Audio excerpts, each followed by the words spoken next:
Changes after अक्टूबर, यानी अक्टूबर की जो रिवोल्यूशन हो गया था उसके बाद जो है क्या क्या आपके चेंजेस आ रहे हैं। ठीक है, तो चेंजेस आफ्टर अक्टूबर। ठीक, the Bolshevik nationalise the banks and industries in November 1917। अक्टूबर की क्रांति के बाद जितने भी आपके बोल्शेविक थे उन्होंने क्या किया, उन्होंने जितने भी आपके जो बैंक थे यानी nationalise the banks and industries in November 1917। बेटा यहाँ पे नेशनलाइज का मतलब क्या होता है, जैसे आप इस समय देखते हैं प्राइवेट और गवर्नमेंट देखते हैं, तो जितने भी आपके बैंक थे और ज़्यादातर आपकी इंडस्ट्रीज थी उनको जो है क्या कर लिया, अंडर द मतलब जो है गवर्नमेंट कर लिया, यानी उनका राष्ट्रीयकरण कर दिया। ठीक, they declare land as a social property and allowed peasants to seize land of nobles. उसके बाद they declare land as a social property, उन्होंने जितनी भी लैंड थी उसको जो है सामाजिक जो है परिसंपत्ति जो है डिक्लेयर कर दिया। And allowed peasants to seize land of nobles the church and the tsar, यानी उन्होंने जो पीजेंट्स थे फार्मर्स थे उनको जो है अलाउ कर दिया कि आपको जो नोबल्स हैं, नोबल में उस समय जो है ऐसे पर्सन जिनको जो है आनर दिया जाता था, सम्मान दिया जाता था, उनकी ज़मीनें और जो चर्च थी जार की, उन सब में जो है उनका अधिकार हो गया। किनको, यानी पीजेंट्स यानी फार्मर्स को अधिकार कर मतलब जो उनको जो है कब्जा करने का राइट दे दिया। They banned old titles of aristocracy and big houses were partitioned according to the family needs. उसने जितने भी आपके पुराने जो है जो टाइटल्स थे, एरिस्टोक्रेसी मीन्स क्या होता है कि राजशाही के जितने भी आपके जो पद थे सबको मतलब जो है ख़त्म कर दिया और सबको जो है समाप्त कर दिया। जितनी भी उस मतलब एक पार्टिकुलर जो जार शाही या जार के जितने भी आपके जो फैमिली मेम्बर्स को सारी मतलब फैसिलिटी अवेलेबल थी या उनके नाम में जितने भी आपके मतलब जो है पद थे या उनके सम्मान में जो भी जो है पुरस्कार दिए वो सारे के सारे समाप्त करे। New uniforms were design for the army and officials, जितने भी आर्मी के पर्सनस थे उनके लिए नई यूनिफॉर्म यानी नई वर्दी, और ऑफिसर्स के लिए जितने भी ऑफिस थे सबके लिए नई जो है वर्दी को डिज़ाइन कराया। Also the Soviet hat was design, और जो सोवियत हैट थी उसको भी फिर से उन्होंने क्या कर दिया, जो है डिजाइन कर दिया। The Bolshevik party was renamed the Russian communist party Bolshevik, और इस प्रकार से जो बोल्शेविक पार्टी थी लेनिन की उसको जो है दोबारा नाम परिवर्तन करके रशियन कम्युनिस्ट पार्टी कर दिया गया। ठीक, इलेक्शंस फॉर कॉन्स्टिट्यूएंट असेंबली, अब चूंकि वहाँ पे अब जो सोवियत आपका जो संघ था या यूनाइन मतलब सोवियत यूनियन था, जिसको हम जो पहले रसिया कहते थे, रसिया क्या पहले इसका जो है सोवियत यूनियन ही था, बाद में जो है इसका नाम जो है क्या पड़ा आपका जो है रसिया पड़ा। ठीक, अब जबकि वहाँ पे गवर्नमेंट का ही फॉर्मेशन हो गया था, सारी चीज़ें आपकी नेशनलाइज हो गई थी, सब कुछ जो है पूरी प्रॉपरली तरीके से चल रहा था, तो वहाँ पे मतलब जो है ज़रूरत पड़ी किसकी, जरूरत पड़ी बेटा एक जो है वहाँ की एक कॉन्स्टिट्यूशन की। ठीक, इसलिए वहाँ पे क्या किया गया, elections for constituent assembly in November 1917 the Bolshevik conducted the election to the constituent assembly but they fail to gain majority support. November 1970 में जो बोल्शेविक थे उन्होंने क्या किया, उन्होंने जो है मतलब कॉन्स्टिट्यूएंट असेंबली के लिए इलेक्शन कंडक्ट कराया, लेकिन फिर भी इस इलेक्शन में उनको जो है मेजोरिटी नहीं मिल पाई। ठीक, जब मेजोरिटी नहीं मिल पाई, इन जनवरी 1918 the assembly reject Bolshevik measures and Lenin dismiss the assembly. जब इनको मेजोरिटी बेटा नहीं मिल पाई तो क्या हो गया, ये जो बोल्शेविक था उसको जो है रिजेक्ट कर दिया गया, जितने भी उसके द्वारा मेजर्स मीन्स जो भी आपके उपाय सुझाए गए थे, और लेनिन ने असेंबली को डिसमिस कर दिया। Lenin believe that the all Russian Congress of Soviet was more democratic than an assembly, यानी लेनिन चाहता था, सोचता था कि जितने भी आपके जो है रशियन कांग्रेस हैं आप सोवियत, वो जो है डेमोक्रेटिक असेंबली की अपेक्षा जो है मतलब वो ज़्यादा जो है डेमोक्रेटिक लोकतांत्रिक किसकी अपेक्षा, एन असेंबली की अपेक्षा। ठीक, अब आगे बढ़ते हैं यहाँ पे क्रिएशन ऑफ सोवियत यूनियन। बेटा हम आपको यहाँ पे एक चीज़ और बताने जा रहे हैं, ये जो आपका जो सोवियत यूनियन था, ठीक, ये पहले जो है आपका क्या था, बहुत बड़ा एरिया था, और ये सबसे जो है आपका मतलब पावरफुल आपकी जो है क्या थी, ये कंट्री थी, और इसके जगह पे कोई भी आपका जो है नहीं ठहरता था, इसीलिए फर्स्ट वर्ल्ड वार में इसको इतनी ज़्यादा सक्सेस मिली थी। In March 1918 the Bolsheviks entered into a treaty with Germany at Brest Litovsk and ended the war with Germany. March 1918 में जो बोल्शेविक्स थे उन्होंने जो है जर्मनी के साथ समझौता किया और समझौता करने के बाद इस जो युद्ध को वार को समाप्त करा दिया। The Bolsheviks became the only party to participate in the election to all Russian Congress of Soviet which was parliament of the country and they won. उसके बाद जो बोल्शेविक पार्टी ही ऐसी थी जिसने क्या किया, ऑल रशियन कांग्रेस सोवियत में उसने मतलब पार्लियामेंट के इलेक्शन में मतलब जो है पार्टिसिपेट किया और उसको जो है विजय हासिल हुई। Russia became a one party state. जो रसिया था चूँकि उसमें सिंगल पार्टी स्टेट जो है बन चुका था, जैसे आपका चाइना है, चाइना में भी केवल कम्युनिस्ट पार्टी सिस्टम है और वहाँ पे सिंगल पार्टी ही सिस्टम है, ठीक। The secret police called the Cheka first and later OGPU and NKVD punish those who criticise the Bolshevik. अब चूँकि जो सीक्रेट पुलिस थी वो क्या करती थी, वो उन पर्सन्स को मतलब पनिश करती थी हु क्रिटिसाइज द बोल्शेविक, यानी जो बोल्शेविक्स को क्रिटिसाइज करते थे या बोल्शेविक पार्टी के मेंबर को जो मतलब क्रिटिसाइज करते थे, उनको जो है जो ये रसिया की आपकी जो मतलब पुलिस थी, वो जो सीक्रेट पुलिस थी वो मतलब उनको पनिश करती। Many young writers and artist rallied to the party because it stood for socialism and change. इसके अलावा बहुत सारे जो मतलब यंग पर्सन थे, राइटर्स थे, लेखक थे, वो भी इस पार्टी के सपोर्ट में आ गए। क्यों? क्योंकि ये आपकी जो है सामाजिक रूप से बदलाव करने वाली पार्टी बन गई थी। अब बेटा सिविल वार, वहाँ पे एक गृह युद्ध होता है। सिविल वार किसको कहते हैं बेटा? गृह युद्ध होता है। The decision of redistribution of land by Bolshevik caused break up of army. जब जो डिसीजन था बोल्शेविक का कि जो ज़मीन का फिर से जो है डिस्ट्रीब्यूशन कर दिया गया, तो उसने जो है जो वहाँ की आर्मी थी वहाँ पे एक मतलब जो है ब्रेकअप द आर्मी को तितर बितर कर दिया। तितर बितर मीन्स क्या होता है? उसमें फूट डाल दी। Clashes between supporters of autocracy liberals and Bolshevik soldiers started, यानी जो है उसमें कुछ 2-3 आपके जो है क्या बन गए, ग्रुप बन गए। कुछ आपके जो है बोल्शेविक के सपोर्टर्स थे, कुछ ऑटोक्रेसी के सपोर्टर्स थे और कुछ आपके लिबरल्स थे। तो उस आपस में तीनों जो है क्या हो गए, आपस में झगड़ा करने लगे, यानी उनमें आपस में ही लड़ाई होने लगी। द प्रो जारिस्ट जो वाइट्स है and the socialist revolutionaries the greens fought a civil war with Bolshevik troops.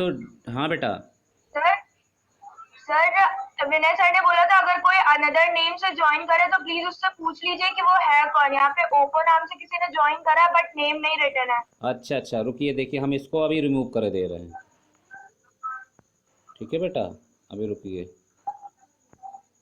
Sir exit हो गया, लीव कर लिया। चलिए अब हम किसी को एडमिट नहीं करेंगे, बीच में एडमिट भी नहीं करें। 10:28 हो गई है तो हम किसी को, बेटा समझ में आ रहा है ना आपको? हेलो। अच्छा, चलिए। तो बेटा उसमें आपको हमने बताया कि जितने भी आपके जो सोशलिस्ट थे, इसमें प्रो आपका जारिस्ट थे जो वाइट थे, सोशलिस्ट रेवोल्यूशनरीज जो ग्रीन थे, और आपके जो है जो बोल्शेविक थे जो रेड, ये आपकी अलग अलग जो है उनकी आर्मी थी। और उन तीनों के बीच में क्या हो गया, मतलब जो है 1918 से 1919 तक एक आपका गृह युद्ध हो गया। गृह युद्ध का मतलब क्या होता है? जब किसी कंट्री के बीच में किसी जो है अलग अलग जो कम्युनिटी है, समुदाय हैं, उनके बीच में अगर जो है युद्ध होता है, लड़ाई झगड़ा होती है, तो उसे हम जो है सिविल वार कहते हैं। The pro Tsarist and socialist were backed by French, American, British and Japanese troops.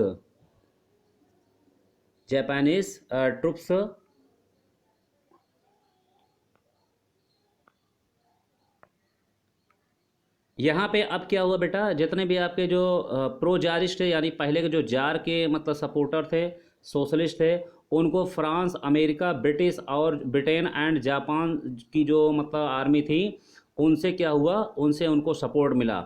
Non Bolshevik took harsh step against the peasants, यानी बोल्शेविक जो नॉन बोल्शेविक थे उन्होंने क्या किया, उन्होंने जो पीजेंट्स थे उनके अगेंस्ट बहुत ही मतलब जो है सख्त कदम उठाए। यानी बोल्शेविक जो नॉन बोल्शेविक थे उन्होंने क्या किया, उन्होंने बहुत ही मतलब जो है सख्त कदम उठाए। यह कह सकते हैं कि उनके पीजन जो किसान हैं उनके खिलाफ बहुत मतलब जो है बैड जो है एक्शन लिया। दिस मेड देम अनपॉपुलर, और जिसकी वजह से नॉन बोल जो बोल्शेविक थे वो अनपॉपुलर हो गए। अनपॉपुलर मीन्स क्या होता है, अप्रसिद्ध हो गया। The Bolsheviks took the help of the non Russian people and Muslims jadidists to take control of most of the former Russian empire by 1920। और इसी का फ़ायदा उठा करके जो बोल्शेविक थे वो नॉन रशियन पीपल और जो मुस्लिम्स थे उनका सपोर्ट लेकर के और 1920 तक पूरे रसिया एम्पायर में, जो आपका रसिया का एम्पायर था, रशियन एम्पायर में अपना कंट्रोल कर लिया। Most non Russian nationalist were given political autonomy in the USSR created by the Bolshevik in 1922। यानी ज़्यादातर जो नॉन रशियन जो आपके जो है पीपल थे उनको जो है वहाँ की नेशनलिस्ट मीन्स क्या होता है, जो आपका राष्ट्रीयता थी, ठीक है, यानी राष्ट्रवाद की जो मतलब जो है ऑटोनॉमी थी पूरी तरह से यूएसएसआर, जो आपका बाद में जिसको कहते हैं मतलब जो है ये यूएसएसआर, ये इसके द्वारा, किसके द्वारा, जो बोल्शेविक था उसके द्वारा 1922 में इसका इस्टेब्लिशमेंट हो गया। अब बेटा आ जाते हैं making a socialist society.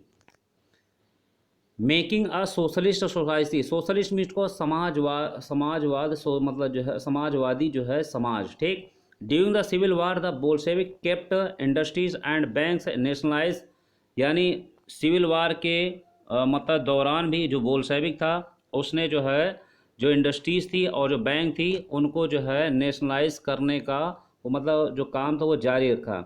They permitted peasants to cultivate the seized land and show collective works, उसने जो है फार्मर्स थे यानी जितने भी किसान थे उनको परमिशन दी थी कि आप क्या कर सकते हैं, जितनी भी लैंड जो सीज हैं जो जारिस्ट या अदर पर्सनस के पास थी या नोबल्स के पास थी, आप उनको जो है सामूहिक रूप से क्या कर सकते हैं, उनको जो है यूज कर सकते हैं, उन वहाँ पे आप उसका मतलब जो फसलें हैं कल्टीवेशन कर सकते हैं, ठीक। प्रोसेस ऑफ सेंट्रलाइज प्लानिंग, अब जो सेंट्रलाइज प्लानिंग थी मतलब केंद्रीकृत जो प्लानिंग थी इसका जो क्या प्रोसेस है। A process of centralized planning was introduced. Official made 5-year plan for the improvement of economy. Process of centralized planning, बेटा जब कोई हम काम करते हैं तो उसको प्लानिंग बना करते कि पता चला 1 ईयर में हमको इतना करना है, 2 ईयर में इतना करना है। अब जब यहाँ पे बोल्शेविक पार्टी के पास पूरा पावर आ गया तो उसने जो है वहाँ की जो सोसाइटी थी, वहाँ की जो समाज था, वहाँ के जो पीपल थे उनके डेवलपमेंट करने के लिए मतलब 5 ईयर प्लान्स को बनाना स्टार्ट किया, जिससे वहाँ की मतलब इकॉनमी थी वो इम्प्रूव हो सके, ठीक। उसके बाद the government fixed all prices to promote industrial growth during the first 2 plan for the economy, यानी उनकी पहली जो मतलब इकॉनमी की जो प्लानिंग थी जो आपका 1927 से 1932 और उसके बाद बेटा आपका जो है 1933 से लेकर के और आपका 1938 के बीच में 5 ईयर्स प्लानिंग्स को लॉन्च किया। और इस दौरान जितने भी आपकी मतलब जो है प्राइसेस थे ऑल थिंग्स की उनको मतलब फिक्स कर दिया कि इतने में ही आपको क्या करना है, परचेज करना है और अपना जो है सेल करना है, ठीक। Centralised planning led to economic growth, industrial production increase between 1929 and 1933 by 100% in the case of oil, coal and steel. अब बेटा जो केंद्रीकृत जो प्लानिंग थी उसने क्या किया, उसने जो आर्थिक ग्रोथ है उसको बहुत तेज़ी से बढ़ाया। जो इंडस्ट्रियल आपका प्रोडक्शन था यानी औद्योगिक का जो प्रोडक्शन था वो 1929 से 1933 के बीच में 100% उसमें जो है किसमें, स्टील, कोल और ऑयल के प्रोडक्शन में बढ़ोतरी हो गई, ठीक है। ये आपका जो है मेंशन है, आप देख लीजिए। अब यहाँ पे स्टेटस ऑफ वर्कर्स, ये तो हो गया इंडस्ट्रीज़ की जो ग्रोथ थी, वहाँ का प्रोडक्शन था वो कैसे बढ़ गया। अब आ जाते हैं यहाँ पे बेटा स्टेटस ऑफ वर्कर्स, यानी जितने भी वहाँ पे वर्कर्स थे उनका जो है स्टेटस आपका कैसे जो है इंक्रीज़ हुआ। तो यहाँ पे देखते हैं rapid construction brought poor working condition for workers. Rapid construction brought poor working condition for workers, यानी जो ज़्यादातर आपका जो है जो मतलब कंस्ट्रक्शन में क्या होता है, जो निर्माण कार्य थे उसने जो है poor working conditions for workers के लिए बहुत ही दयनीय यानी सोचनीय जो है सिचुएशन को क्रिएट कर दिया। In Magnitogorsk the construction of steel plant was achieved in 3 years. हालांकि बहुत ज़्यादा मतलब केवल 3 साल में ही जो आपका स्टील प्लांट थे उनका जो है कंस्ट्रक्शन बहुत तेज़ी से हो गया।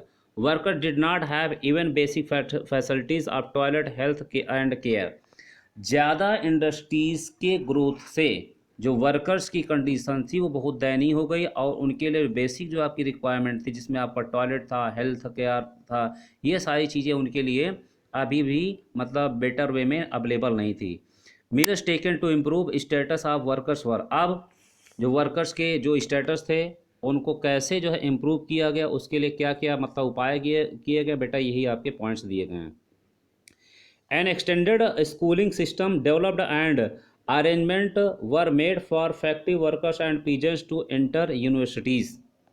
An extended schooling system, एक विस्तृत जो है स्कूलिंग सिस्टम को डेवलप किया गया और इस चीज़ की व्यवस्था की गई कि जितने भी आपके फैक्ट्री वर्कर्स हैं उनको भी अगर वो आगे की एजुकेशन चाहते हैं तो उनको भी यूनिवर्सिटीज़ में उनका मतलब जो है प्रवेश दिलाया गया, यानी उनका एडमिशन दिलाया गया। अगर जो भी मतलब वर्कर्स अपनी स्किल को डेवलपमेंट करना चाहते हैं, आगे पढ़ना चाहते हैं, तो उनको भी क्या किया जाएगा, उनको भी यूनिवर्सिटीज़ में मतलब जो है एडमिशन दिलाया जाएगा। Creches were establish in factories for the children of women workers, यानी जितने भी आपके जो बच्चे थे वे महिला वर्कर्स के, उनके लिए अलग से मतलब जो है कुछ मतलब जैसे कहते हैं ना चाइल्ड केयर जो सेंटर्स थे उनको इस्टेब्लिश किया गया, ताकि जो महिलाएं हैं पता चला मान लो अपने बच्चों को घर में छोड़ करके अगर वो जो है फैक्ट्री में काम करती तो ज़्यादातर उनका जो है जो माइंड होता है वो वहीं पे लगा रहता कि मेरे बच्चे की देखभाल होगी कि नहीं होगी। तो फैक्ट्री में ही ऐसी जो है महिलाओं के बच्चों के लिए जो चाइल्ड केयर सेंटर्स हैं उनको इस्टेब्लिश किया गया, जहाँ पे उनके बच्चों की देखरेख होने लगी। Chief public health care was provided, chief public health care was provided, modern living quarters were made for the workers, यानी जो हेल्थ केयर की स्वास्थ्य की जो अच्छी सुविधाएं थी उनको जो है अवेलेबल कराया गया। Modern living quarter were made for workers, जो नए नए मतलब आधुनिक तरीके के जो क्वार्टर्स थे, कमरे थे, रूम थे, वो वर्कर्स के लिए उसी फैक्ट्री एरिया में बना दिए गए। The effect of all this was uneven as government resources were limited, हालांकि जितने भी आपके इफेक्ट थे वो बिल्कुल मतलब हालांकि असमान थे। क्यों? क्योंकि गवर्नमेंट के भाई ये जितने भी आपकी फैक्ट्रीज थे सब में सारी फैसिलिटीज़ अवेलेबल नहीं हो पाई। क्यों? क्योंकि बेटा जो गवर्नमेंट के रिसोर्सेज थे वो बहुत ही मतलब जो है लिमिटेड थे। ठीक है बेटा, तो